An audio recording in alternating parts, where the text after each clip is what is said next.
Ouli, ouli, barayala, ouli, barayala. Bien-aimés de la chaîne Iwiliweb TV, bonjour. Naminata Ouattara à votre service dans l'émission Développement personnel. Comme thème, la bonne humeur. Alors, nous avons comme invité Madame Fatoumata Ouattara. Madame, je suis très émue de vous avoir encore sur ce plateau. Bonjour et bonne arrivée. Bonjour, ma soeur. Merci. Merci beaucoup pour l'accueil. Moi aussi, je suis très émue de revenir encore sur votre plateau chaleureux. Oh. Je suis très contente. Dieu merci.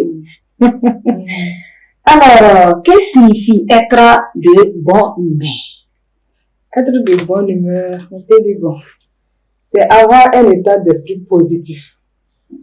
Tu es positif dans ta tête, tu es calme, tu es serein, tu es content. Voilà, c'est ça, être de bonne humeur. D'accord. Maintenant, j'aimerais savoir quel impact positif peut-elle avoir sur la vie de l'homme? Voilà. La bonne humeur peut avoir des impacts à 4 niveaux. D'abord, sur la santé physique, il y a un impact. La santé morale, les relations sociales, et puis la performance et la productivité. Voilà. Alors, les 4 paramètres qui sont influencés par la bonne humeur. D'accord. Madame dit que ça s'étale sur 4 paramètres. Donc, on va aller pas à pas. Voilà. On va les nommer A, D, C et D. Alors, on a sur le plan physique, sur le plan santé et physique. Qu'en pensez-vous? Comme vous l'avez si bien dit. Sur le plan physique, la bonne humeur, ça évite le stress. Voilà, ça évite le stress qui entraîne des maladies. Beaucoup de maladies, l'hypertension, les AVC par-ci, par-là, voilà, les problèmes de digestion. Et puis, ça rend la peau vraiment belle. Quand tu es de bonne humeur, on te dit, waouh, tu es belle. Alors que le fait que tu souris là, ça influence, il y a un éclat sur ta peau. Ça, c'est le côté physique d'abord. Maintenant, le côté moral. Ça veut dire que quand tu es de bonne humeur, tu n'es pas angoissé, tu n'es pas anxieux. Tu vois? Tu es de bonne humeur, ta santé mentale, tout va. Ça veut dire que tu es ouverte à tout ce qui est positif. Tu dégages quelque chose de positif qui attire les gens. Maintenant, après le B, c'est le C. Voilà, les relations. Les relations sociales. Et quand tu es de bonne humeur, il y a une interactivité entre toi et puis ton entourage. Voilà, tu es à l'aise avec les gens. Les gens aussi sont à l'aise avec toi. Voilà, les gens sont ouverts avec toi. Et vraiment, il y a une bonne ambiance. Voilà, ça c'est le côté social. Maintenant, en dernière position, il y a la productivité et la performance. Voilà. Exemple, à l'école, un enfant qui est de bonne humeur, vraiment, il apprend plus facilement qu'un enfant qui est crispé, qui est stressé. Vous voyez, un enfant qui est de bonne humeur, il est content d'apprendre, il apprend avec joie, et puis vraiment facilement, le travail. Alors, au service aussi. Voilà, vous avez un collègue qui est de bonne humeur le matin, il contamine tout le monde. Le travail aussi se passe bien dans la bonne humeur. Voilà, donc c'est ça. D'accord. La bonne humeur, viens nous voir, viens nous visiter. D'accord. Il y a un langage qui dit, le foyer est dans la main de la femme. Toujours la famille frère. La bonne humeur d'une femme peut-elle avoir un impact sur sa vie, dans sa famille et celle de la société? Bien sûr, bien sûr. Dans la famille, si un membre n'est pas de bonne humeur, ça affecte tout le monde. Voilà, surtout la femme qui est le socle du foyer.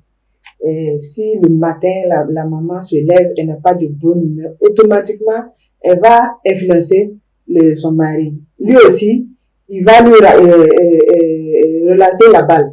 Et si les enfants sont à côté, ils vont prendre les balles perdues. Ok, donc vous voyez, tout est mélangé dès le matin, dès le départ. Le papa, il va au travail avec la mauvaise humeur. La maman, elle va au marché avec la mauvaise humeur. Les enfants vont à l'école avec la mauvaise humeur. Ça, c'est pas bon. Donc, vraiment, si la femme, déjà, tout commence par elle. Si elle se lève le matin, c'est les enfants la regardent, le mari aussi la regarde avant de partir au travail.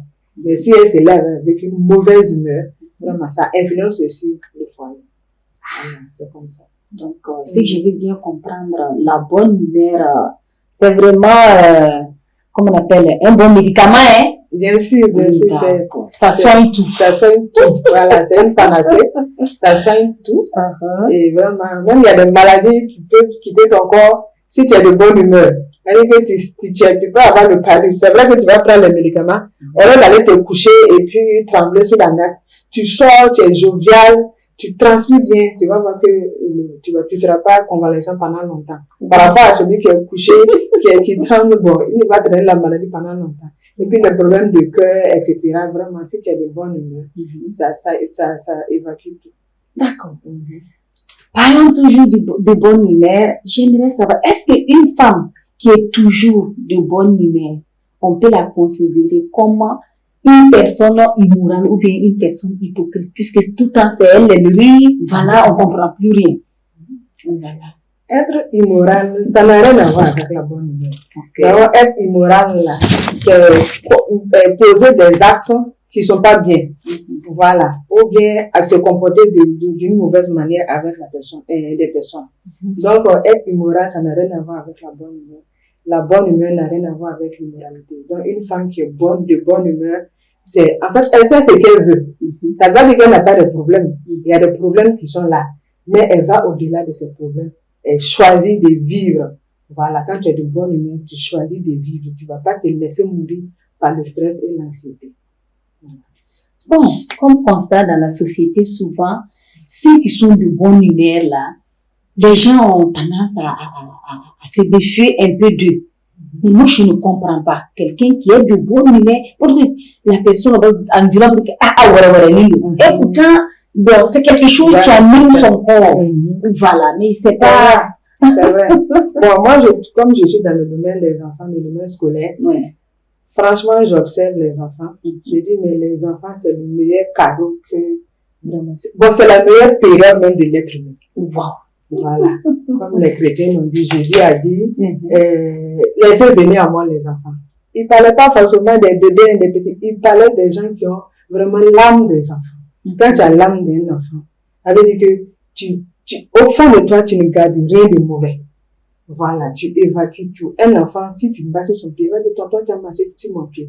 Mais il y a des grandes personnes, tu marches sur leur pied là, ils vont garder sur leur cœur. Quelques jours après, ils vont chercher à marcher encore sur ton pied. Donc, voilà, c'est-à-dire qu'ils ne sont pas tout. Donc, vraiment, la bonne humeur, c'est quelque chose d'extraordinaire. Si tu expérimentes ça, je te jure que tu seras en bonne santé, tu seras jovial tous les jours et tu rajeunis de jour en jour. Ah! Ouais. D'accord.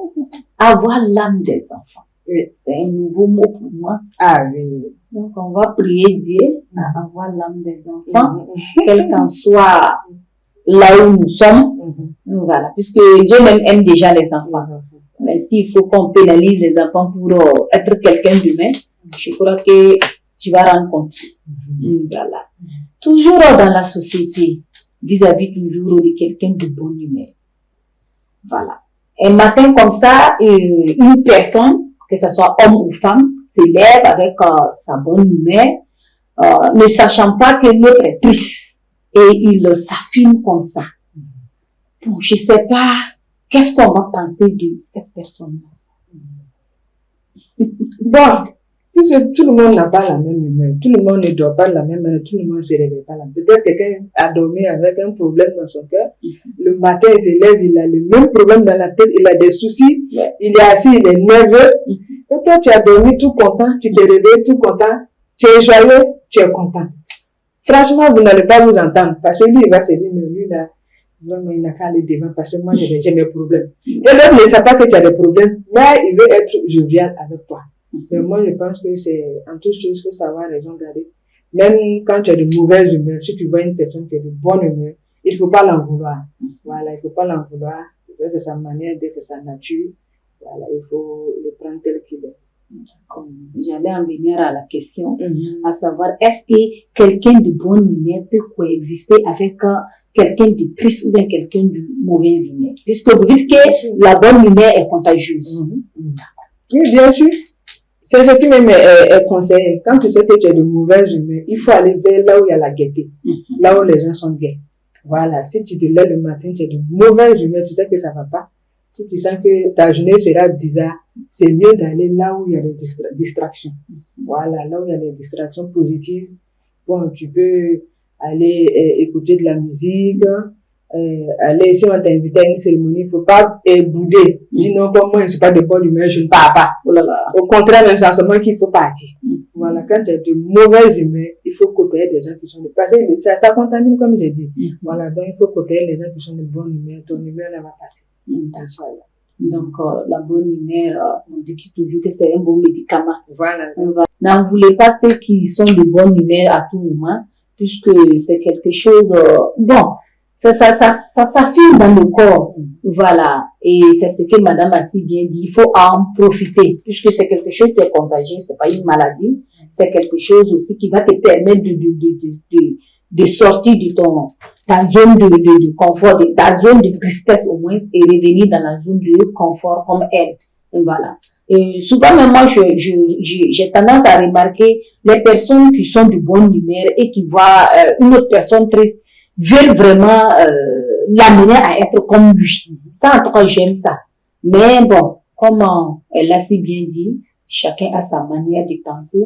Lorsque tu pars vers quelqu'un de triste et il ne veut pas lâcher les baskets, il faut te chercher pour ta propre dignité. Voilà, n'est-ce pas? Ça, c'est vrai. Voilà. Peut-être, on va prier Dieu aussi que ça ne passe, hein. En tout cas, voilà. Ça, puisque c'est des moments, je sais pas.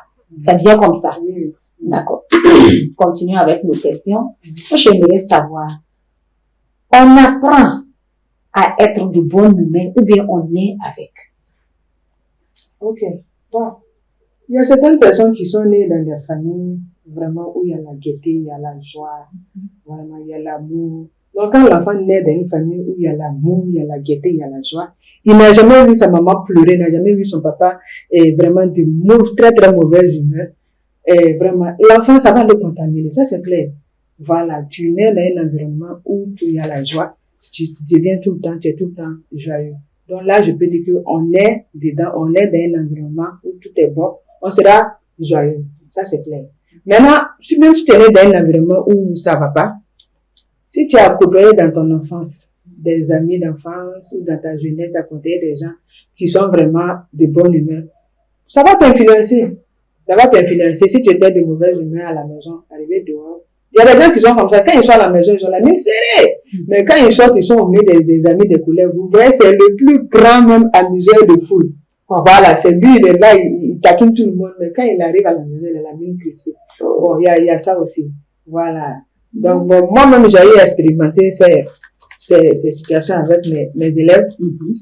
Bon, je me rappelle, il y a 2 ans de cela, quand j'ai perdu ma mère, un peu à son âme. À son âme. Voilà, je l'ai perdu pendant les vacances. Et à la rentrée, je ne savais même pas comment aborder la rentrée. Oh là là. On a commencé les cours. Le premier lundi d'octobre, j'étais vraiment stressée, angoissée. J'avais le cœur serré. Je ne savais même pas, mais il fallait que je parte dans le cours. Oui. Je me suis levée le matin, je suis allée fouiller ma valise, j'ai pris ma plus belle robe. Je l'ai portée, je me suis habillée, je suis allée en classe. Quand les élèves m'ont vu, ils se sont levés.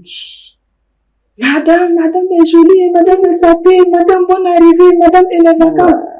Dès que les élèves ont commencé à parler comme ça, il y a quelque chose qui est sorti de mon corps. J'ai dit, moi, j'allais sauter dans les bras de chacun de nous. Comme c'est la rentrée. Et voilà, pourquoi madame va venir s'amuser avec eux. Voilà, donc, je me suis dit, les enfants, vraiment, ils m'ont épaté.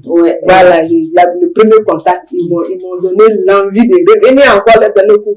Je disais, mais est-ce que j'allais pouvoir donner encore cours? Parce que j'étais perdue, Et vraiment, ça n'a pas été facile. Mais grâce à ces enfants, je me suis dit que vraiment, ça a été une grâce de Dieu. J'ai côtoyé les enfants toute l'année, tout s'est bien passé. Et cette année encore, pendant la fête de Saint-Valentin, 14 février, figurez-vous, depuis que je suis née, on m'a jamais surpris avec cadeau de Saint-Valentin. Voilà. Donc, ça, c'est une parenthèse. Oui, allez-y. Si il dit cadeau je vais dire de façon symbolique. Voilà. Donc, bon, les élèves, je suis en classe, ils sont en train de donner mon cours. Il y a une élève qui lève la main, elle dit, madame, on veut vous parler. Je dis, mais qu'est-ce qu'il y a? Il dit, asseyez-vous là-bas.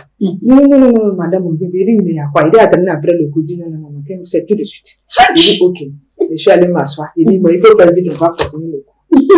Donc, il a commencé à parler. Il dit qu'aujourd'hui, c'est la fête de l'amour. On a pensé à vous, vous êtes notre maman, et tout. J'ai dit, ok.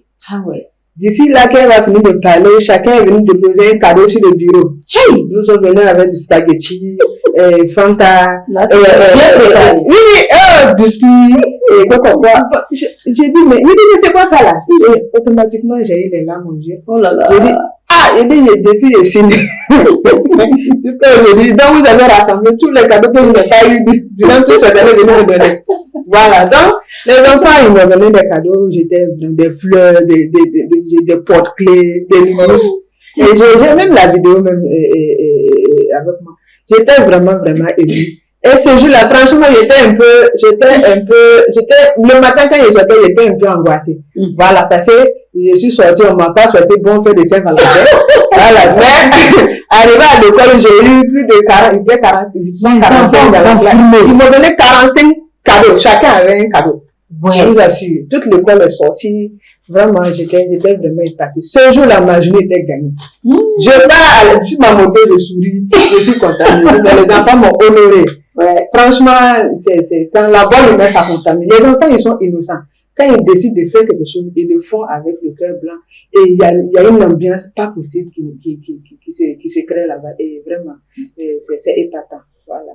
D'accord, que ces enfants aussi au retour soient honorés par Dieu. C'est ce que j'ai dit. Elle a dit une phrase très très touchante. On va dire paix à l'âme de la maman, qu'elle repose en paix, et que après que la dame puisse vraiment se retrouver, parce que c'est pas facile. L'amour d'une mère, voilà. Mais Dieu est grand. Et c'est pourquoi il a fait ça. Voilà. Donc on va dire paix à l'âme à tous nos défunts. Et de surcroît, je vois maintenant sa phrase, puisqu'elle m'a dit qu'avoir l'âme des enfants. Toujours ça trottinait dans ma tête. Donc, il faut vraiment avoir l'âme des enfants. Il faut aimer les enfants, avoir l'amour des enfants. Puisque les enfants, c'est des êtres tout petits, mais très très puissants. Ouais. Voilà, ils sont très sensibles. Puisque moi, je suis avec les enfants. Voilà. Et quand tu fais quelque chose de mal à l'enfant, il le retiendra. Mais si c'est le bien aussi, jusqu'à sa mort, il le dira, ma maîtresse là, ou bien, notre professeur là était, ou bien, il dit, moi-même, j'aimerais être comment. Donc, à tous les éducateurs, soyons vraiment un exemple pour les tout petits, les futurs boss de ce pays. Ça, c'est vrai. Vraiment, l'histoire a été vraiment très, très intéressante à entendre. Voilà. Donc, merci à ces enfants. Lorsqu'ils vont vraiment voir les images, voilà, que Dieu les bénisse fort. Merci. Alors, on va continuer toujours avec notre émission. Voilà. On était tellement bon. La bonne humeur nous a soufflé. On a même quoi dire. On a perdu le on revient dans notre émission. Voilà.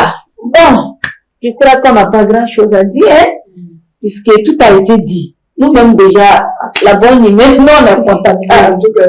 Donc, vu ce qu'elle vient de dire, je crois que la bonne humeur, franchement, c'est là le premier remède, si on peut le dire, dans ce monde entier. Et alors, on prie Dieu que tous ceux qui sont de bonne humeur puissent vraiment ramener les êtres qui sont un peu tristes, et puis voilà. Et la vie est gagnée. Voilà. D'accord. Ceci étant, on va demander à nous prodiguer quelques conseils, surtout pour ceux qui sont de bonne humeur, comment ils vont faire pour vraiment se raccommoder pour qu'ils puissent coexister avec ceux qui sont un peu tristes là, pour ne pas qu'on puisse les offenser, si je peux les dire. Pour ne pas frustrer ceux qui sont, souvent aussi c'est vrai, si la personne est de mauvaise humeur, tu ne connais pas ses raisons. Voilà, tu ne connais pas ses raisons. Et il faut pas trop forcer pour qu'il oublie ce qu'il ressent. Il faut le laisser. Avec le temps, ça va lui passer. Souvent, il y a des mauvaises humeurs qui passent. Voilà, c'est dû à quelque chose de ponctuel et après ça passe. Voilà, mais il faut pas trop le frustrer. Peut-être qu'il vient d'échouer à un concours ou bien à un examen. Il est là, il est triste, il ne veut même pas entendre parler de quelque chose, et toi, tu viens danser devant lui avec ton bac. Toi, tu as eu ton bac, tu as eu ton concours, tu danses devant lui. C'est frustrant. C'est vrai, c'est frustrant.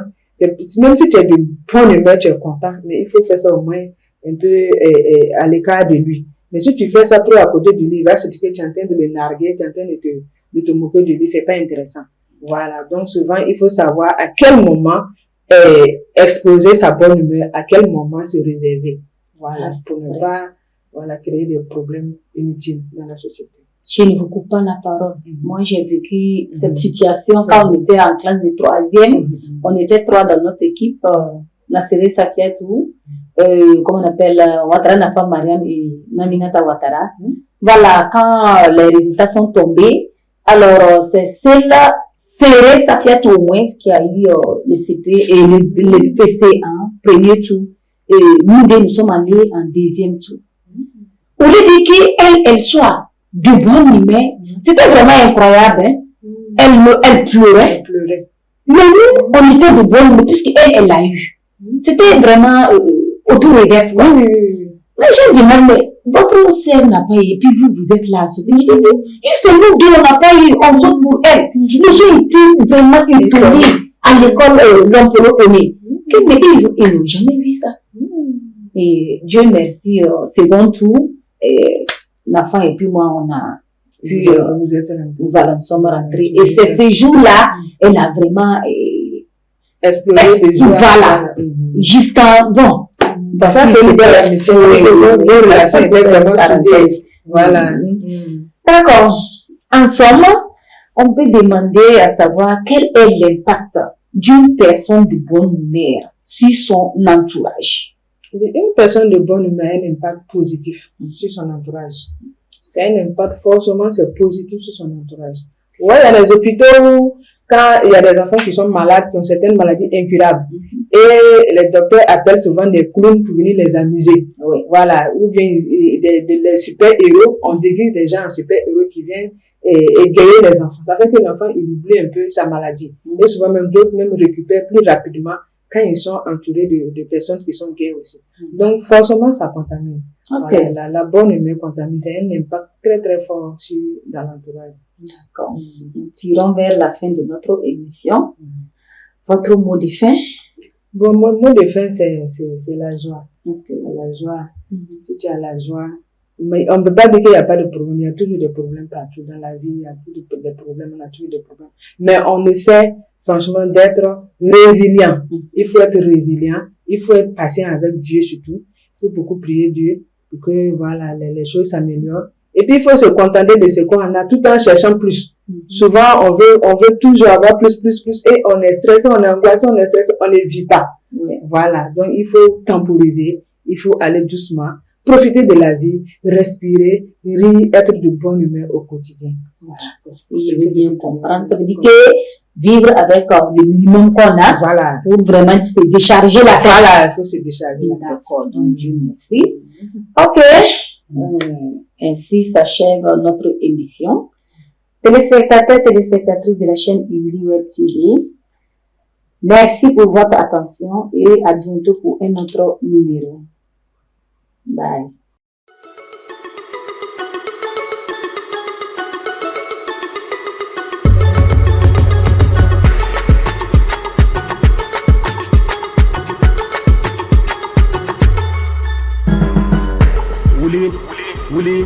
Uli, bara yala, uli, bara yala.